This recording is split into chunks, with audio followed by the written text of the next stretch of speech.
Yeah, Okay. finally. We here. Let's go.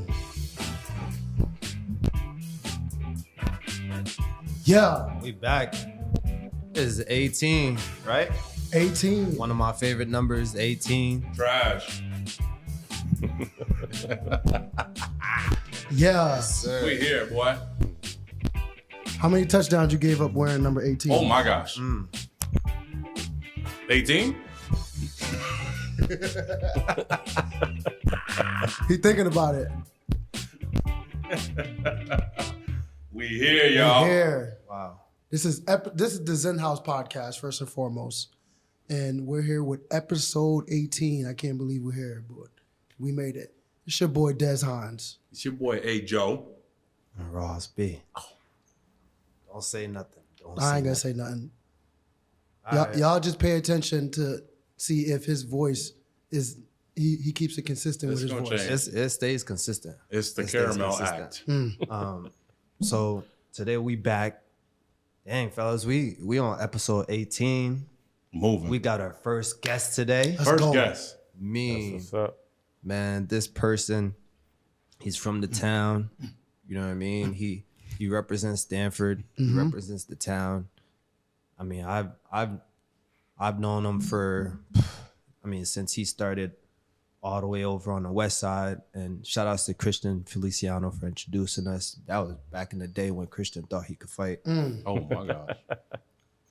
Still get beat up right now Oh too. my gosh. Oh my gosh. Set it up, the fight.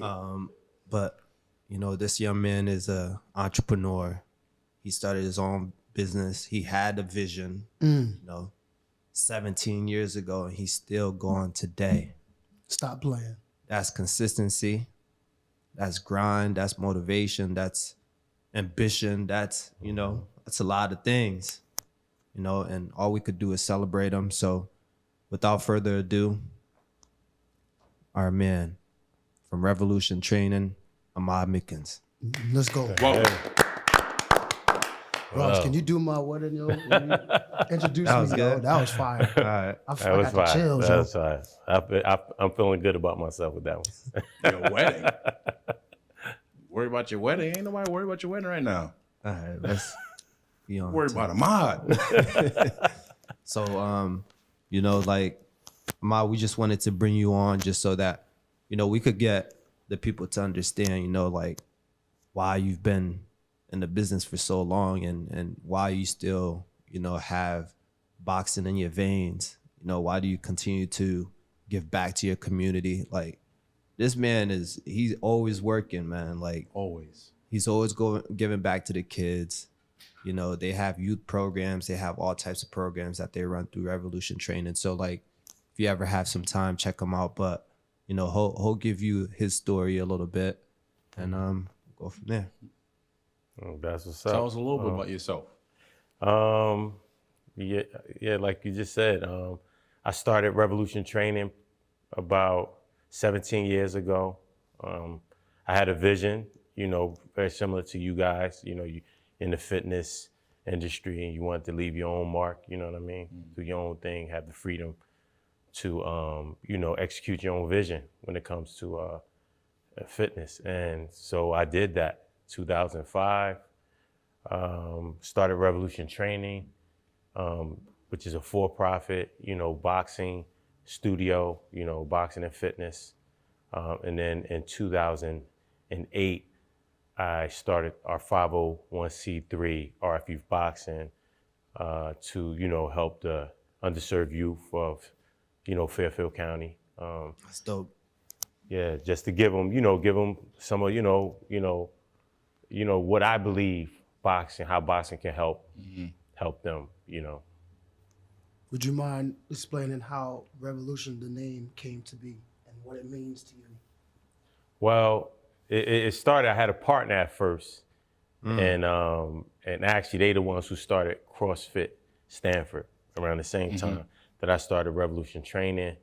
Before that, we was, sitting down and just trying to think of, a name that would represent what we were trying to do in the fitness industry, like something that was different, and how we wanted to deliver fitness. Okay. That's basically how, Revolution Training started. You know what I mean? It started with me and a friend of mine, Andy Parker. That's how we came up with the name. And, even though we kind of went our different ways, I kept Revolution Training. They started CrossFit Stanford. And then, that's basically how the name came. I think that's important too, that people understand that sometimes you start ventures, sometimes people go their separate ways. Like, I'm fully prepared to go my own way if these clowns don't keep up with your boy. Okay? So learn something. I keep getting that. Never mind. Yeah. I mean, yeah, and I mean that is a fact, you know what I mean? Because you might start off with a vision together and you kind of see it going, and for a number of reasons. But Andy's one of my closest friends now. Yep. Even through the years, because what we did was totally different. I kind of wanted to, yes, I wanted to start my own fitness, facility, with the boxing thing. And the reason for that is because what boxing did for my life as a youth. And I wanted to, give that to the community, give that to my clients. And, and what he wanted to do was a little something different. And we supported each other throughout the years. Yeah. Even now, he shifted. He's not even in fitness no more. He's he's more on the technical side of it. So y'all still got that communication. Right. Y'all still close. We're still close. Yeah, That's all absolutely. that matters at the end of the day. Yeah. I mean, the end of the time doesn't need to be an end of a relationship. So it is what it is. Like, that's something that you were ambitious about. That's something that you wanted to be. Like, so you were a boxer before you started even thinking about opening the boxing gym. I wasn't a boxer. No, I wasn't. So how boxing impacted my life, I'm from Newark, New Jersey. I was living in Ivory Hill projects at the time and stumbled, because Ivory Hill has a boxing gym under one of the buildings. Oh, wow. And taking out the trash one day, I saw this gym and I was like, what, and I started hanging around the gym and just working out, and the coach is showing me stuff, and then I really didn't because we moved to Atlanta after that, so I really didn't get a chance to really delve into boxing, but it always impacted me. So when I did get into fitness, I always used boxing as part of my as part of my fitness. I would do whole mitts and people loved it, and it set me apart from other trainers that were training in the gym that I was training in at the time. So when I wanted to start my own business, I knew I wanted to be different and have my own niche, so boxing was going to be a big part of that.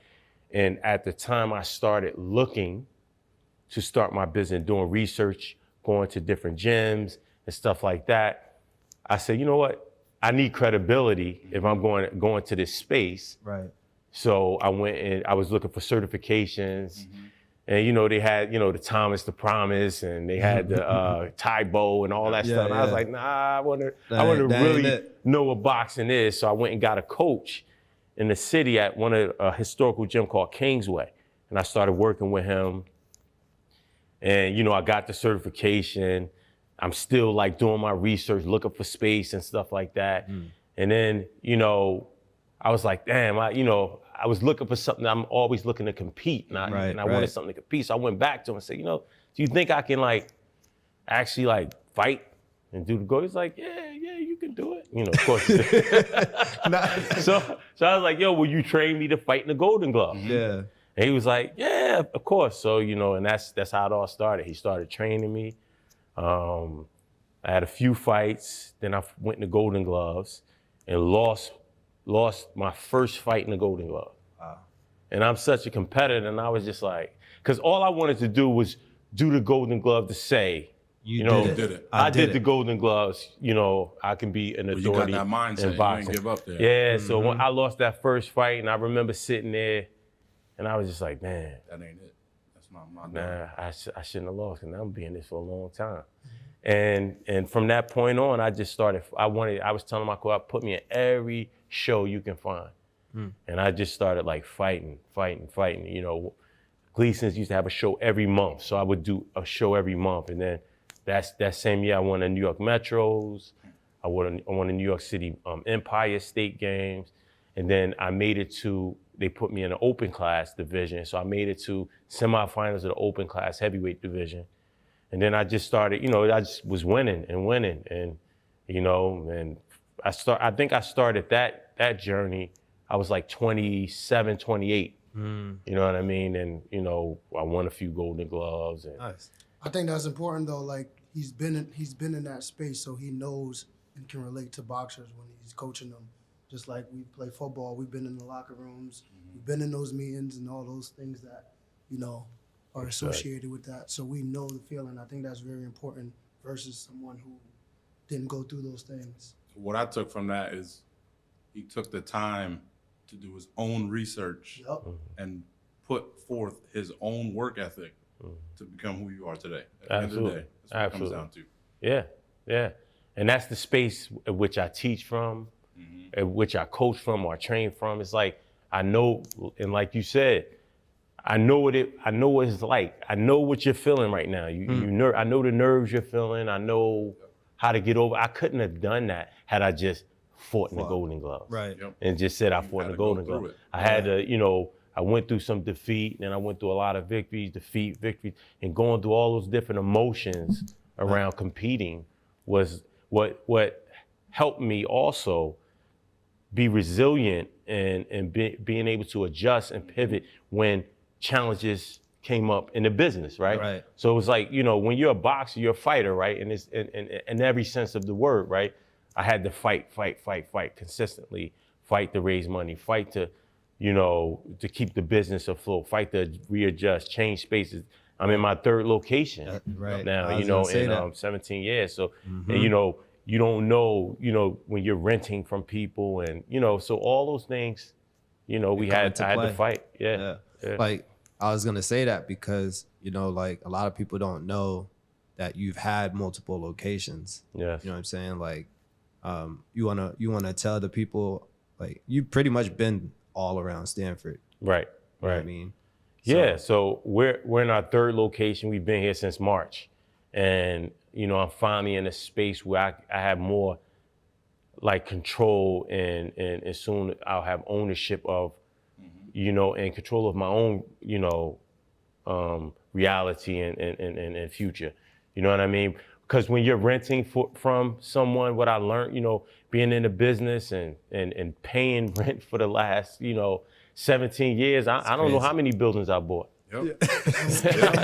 I bought a bunch of buildings. You know what I mean? It's like, I'm still renting, and I tell, even I would tell you guys, like, look to try to find a way to just own yours from the door, so you control your own reality. So you know what I mean? And it's great that you guys have each other.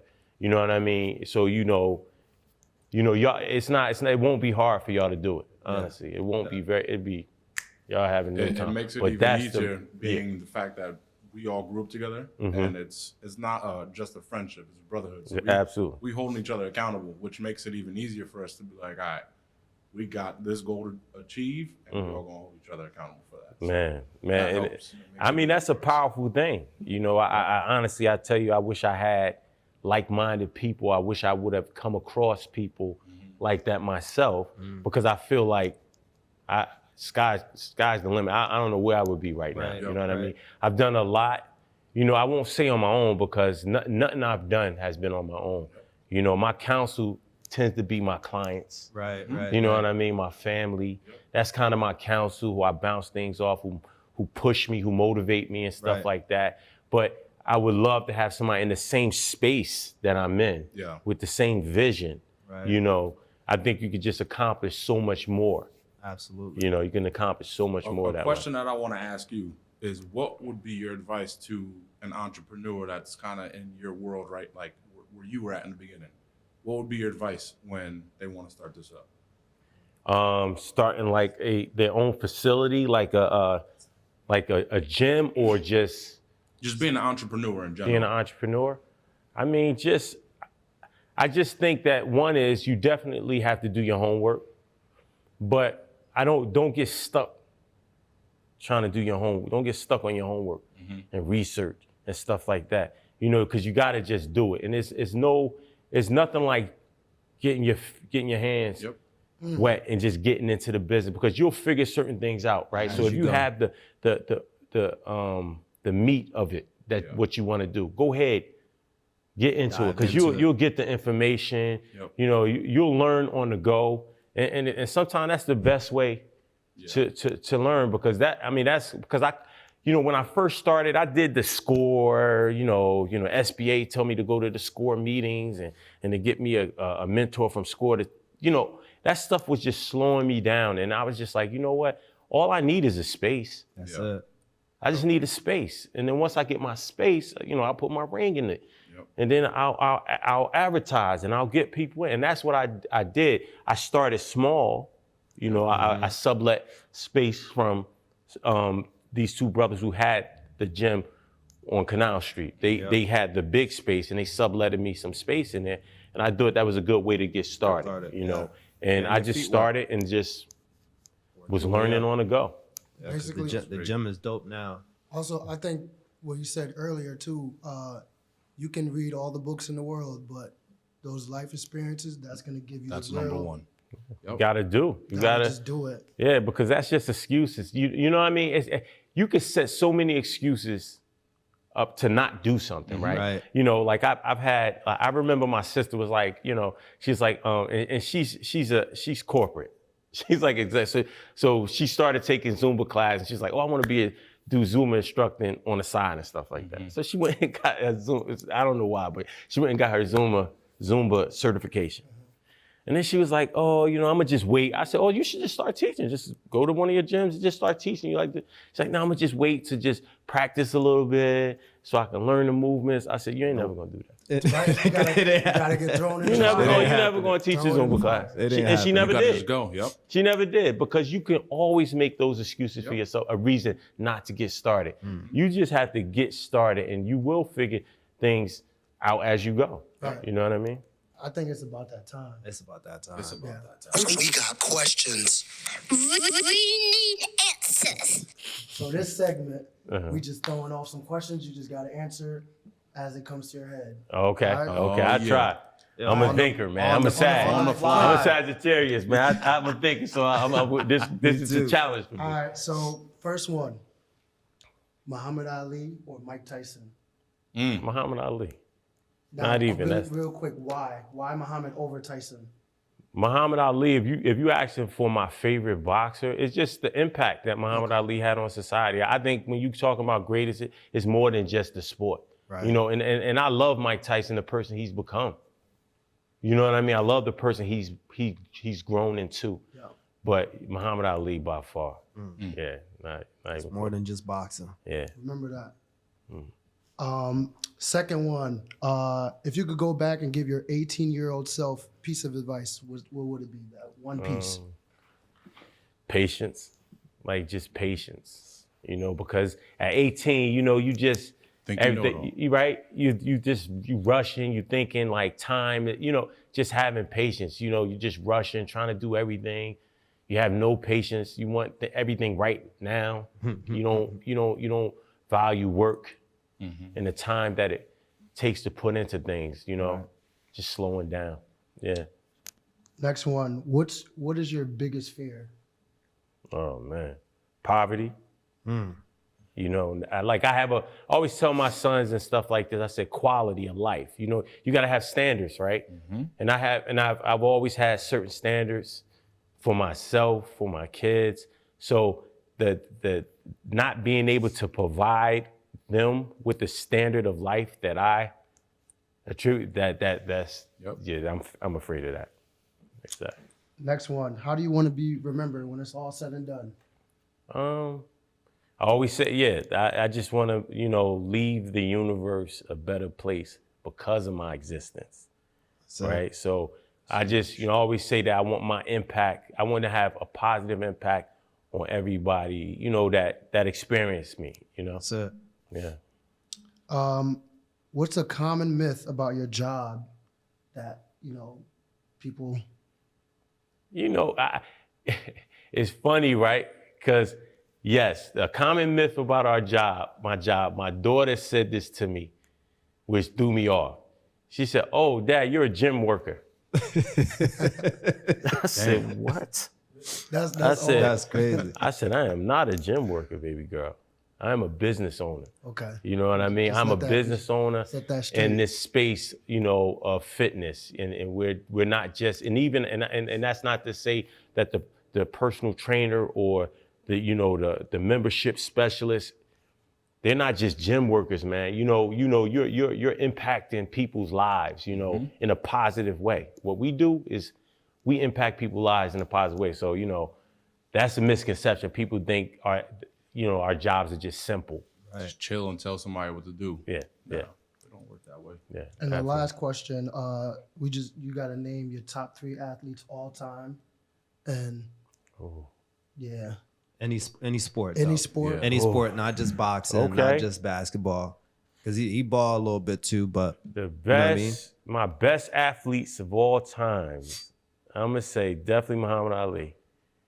LeBron James, and I would say, and I'm gonna go into because these are the sports that impacted my life. Yeah. And in football, I would have to say Deion Sanders.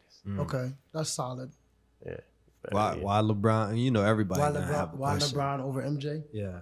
Oh man, cause a character. Because you guys are athletes, play professional, y'all played on high level, and you guys are always under a microscope. We all are, I box professionally also. You're under this microscope your whole life, right? And as soon as you make a mistake, they pushing that to the forefront. And then you have somebody like LeBron James, who's the top scorer of all time, but we won't even touch on what he's still accomplishing on the basketball court. Yeah. But he's showing you how to do it as a friend, right? His whole circle is successful. Yep. He made his whole circle the best in their space, right? Right. He's showing you how to be a great father, Yep. right? He is present in his kid's life. As the top basketball player, he's at their games. He's showing how to be a husband.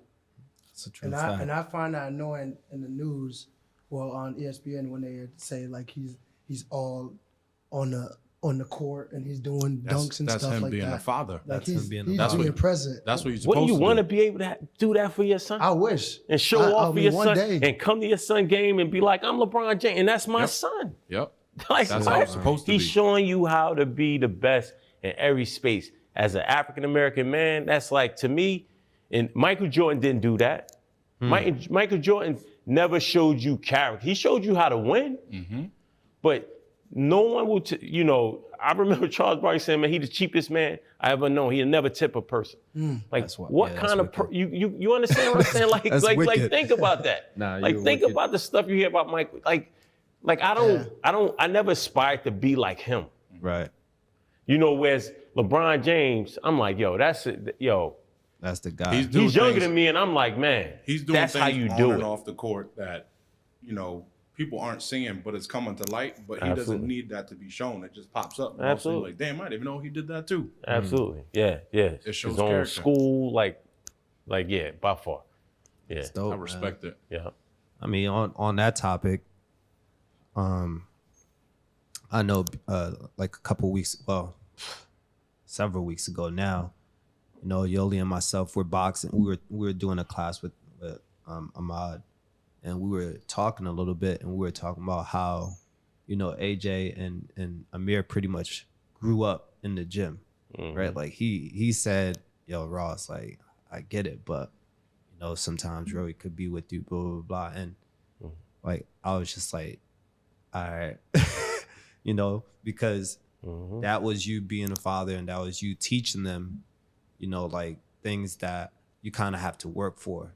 Yeah. And that if you ever met AJ, like you'll know the kid he's like, he's really social. He talks to everybody, and that was part of it. It was that, absolutely. It was a major part of who he is. And I didn't want my job to affect the time and presence I wanted to have in my kids' life. And my thing was like, they was in their car seat sitting on the ring, Yep. like running around the gym while I'm working. I'm like, listen, that was happening. Yeah. Because their mother, she has more of a, have to be, Chill. like a 9 to 5, And I was like, shit, Nah. I'm blessed. And that was a big part of me wanting to have my own business. Yep. Yeah. To want to be able to That's go one to thing that every game, every performance. I haven't missed anything. I was there for every one of their birth. I was in the room. So it was like, you know, I was getting up. It's funny because AJ, when he was born, when his mother water broke was when I was getting up in the morning to go to work. Like her water broke at the same time I was about to leave. I'm like, oh shoot. So we went to the hospital. Yeah, I kind of have the same story. Right? They like on our schedule, right? Yeah. They born on our schedule. It's crazy. They already know. Yeah, it's a Look at them now, blessing though. athletes. It's a blessing. It's a Yeah, blessing. it's the to be same thing able we to do with our girls. You know what I'm saying? They're in here They're all here. the time. They're around. You know, we bring Rory boxing with us, and she'll just be hanging out watching. So like, it's a dope feeling to be able to do that. You know, Yeah. and have kids and have a business at the same time. Now, don't get it messed up. It's hard. Yo, Don't get it Yo.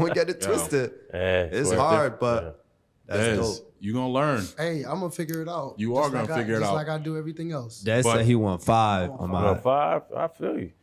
I would have 5 too if I can afford them. That's a fact. I would I'm have as about to many be as on I my can third. afford. I mean, Nick Cannon, like I love Nick Cannon. He I love crazy. his concept. He crazy. Listen, got he the money, making though. money. He like, yo, shit. If I can have as many of me walking around, I mean, it as is a long as I blessing, can yo. be in their life, That's it. and they can live the quality of life that I see for them. Yeah. And you know, then, but if I can't see, I don't want any more kids that I can't Yeah. give that to. You know what I Makes mean? sense. Yeah. I find it important that, you know, just in general, being a black man, being a business owner, being a father, being able to prioritize and making sure being a father is number one for you, but also running a business because that's a personal you know, goal for you. But Yeah. at the same time, being a great father, that plays a huge role. And you could tell in your kids, you did a Oh, great yeah. job with your boys. Thank you.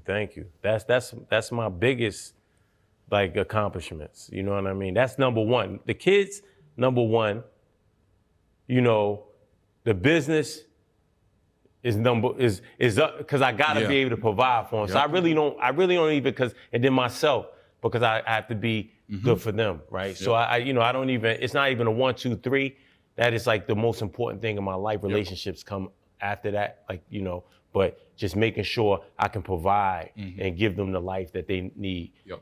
and just be a presence in their life, like because I know what type of men and young lady that I want them to be, and I need to have my hands all over that. They need to be with me more. I got one question on the parenting. All right? One question on the parenting I need to know. 'Cause you got, how old are your kids now? AJ will be 18 this year. Maya will be 12.